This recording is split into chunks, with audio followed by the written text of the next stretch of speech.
Hi, I'm Brooke Wallace, filling in for Max Brantley with your Arkansas Times News headline updates for Thursday, May the 10th. A nonprofit group devoted to monitoring judicial campaigns issued a letter yesterday to a right-wing dark money group stating that its ads were false and misleading and calling on the group to either present evidence backing the claims or withdraw the ads. The nonpartisan Arkansas Judicial Campaign Conduct and Education Committee is a nonprofit formed in 2016. It offers information about judicial elections in order to provide a balance to the big dollar negative advertising from dark money and outside groups.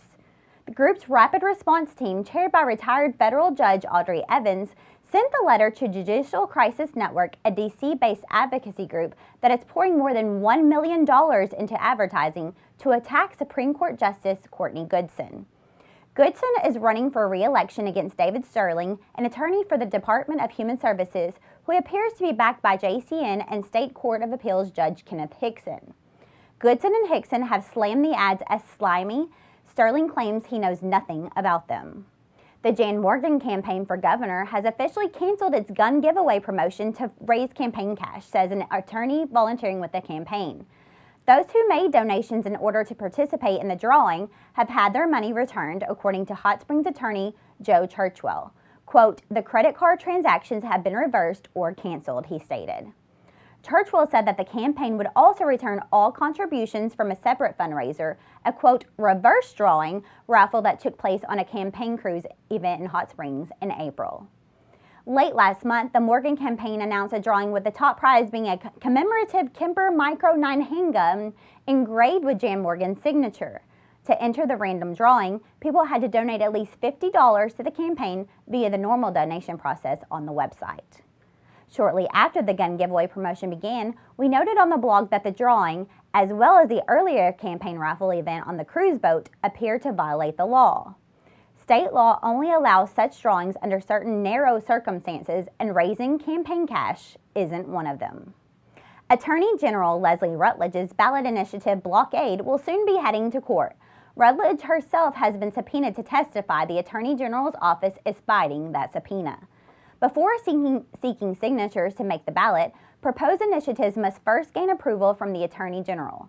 Rutledge has thus far rejected 69 proposals this election cycle and approved 0. Because gaining signatures is a time-consuming and costly process, and a July deadline looms, time is running short for any potential ballot initiative. Critics allege that she is abusing her authority by foot-dragging on proposals that she doesn't like. Rutledge yesterday rejected a proposal by the group Driving Arkansas Forward to authorize the building of casinos in 4 counties, including one at Oaklawn and Hot Springs and one at Southland Gaming and West Memphis. Half of the tax revenues raised would go towards highways under that proposal. It marks the 5th time that Rutledge has rejected the group's proposal. On Tuesday, she also rejected a different proposal for 4 casinos by another group called Arkansas Wins. Circuit Judge Wendell Griffin will hear arguments in a case concerning Rutledge's serial rejections of ballot proposals on May the 18th. We tell our girls they can be anything they want to be. And for a while, they believe it. I want to be a doctor and a rock star. I want to be a veterinarian. A few months ago, my daughter Evie asked me if being a lawmaker is an all-boy job. That was the day I decided to run. If my daughter wants to be a world-famous singer, I will be her biggest supporter. And if she wants to be a state representative one day, she needs to know that's available to her too. My path hasn't been typical. I've been a lawyer, a stay-at-home mom, a teacher, and now I'm running for office.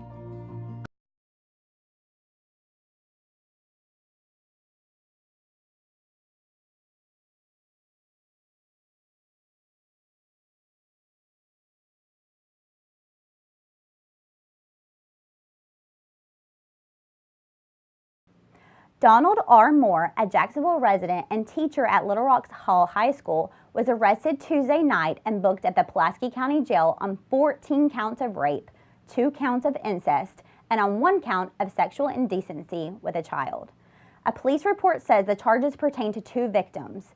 It states Moore, quote, began raping and sexually abusing victim 1 between the years of 1985, when the victim was 4 years old, through 1996 when the victim was 15 years old, and, quote, began raping and sexually abusing victim 2 between the years of 1991 when the victim was 4 years old through 2004 when the victim was 17 years old.